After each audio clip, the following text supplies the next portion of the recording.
పూరాలోకల్ కొండగట్టు ఆంజనేయ స్వామి ఆలయానికి పాదయాత్ర చేపట్టిన కేంద్ర మంత్రి బండి సంజయ్ ఆలయం మీదుట ప్రత్యేక పూజలు చేశారు.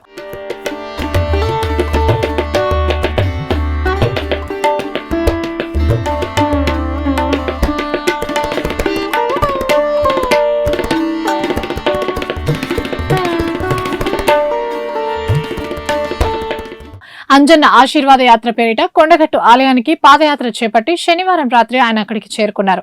ఈ సందర్భంగా దారి పొడవునా బండి సంజయ్కి బీజేపీ కార్యకర్తలు, నాయకులు, అభిమానులు ఘన స్వాగతం పలికారు. శాలువాలు, పూలమాలలతో ఘనంగా సన్మానించారు. జేఎన్టీ చెక్ పోస్ట్ నుండి వాహనంలో కొండగట్టు వరకు చేరుకుని ఆలయం మీదుట పూజలు చేశారు.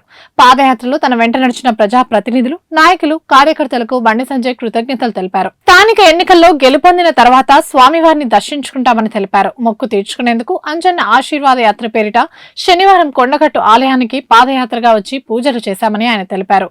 గుడి మూసివేయడంతో నిబంధనలు ఉల్లంఘించకుండా ఆలయం మీదుట పూజలు చేశామన్నారు. మరోసారి ఉగాది తర్వాత స్వామివారిని నేరుగా దర్శించుకుంటామని వివరించారు. అంజన్న ఆశీర్వాదంతో అందరి జీవితాల్లో సుఖ సంతోషాలు వెల్లువిర్చాలని ఆకాంక్షించారు. ఇవే ఇప్పటి వరకు అప్డేట్స్. మరిన్ని అప్డేట్స్ కోసం చూస్తూనే ఉండండి పూరాలోకల్.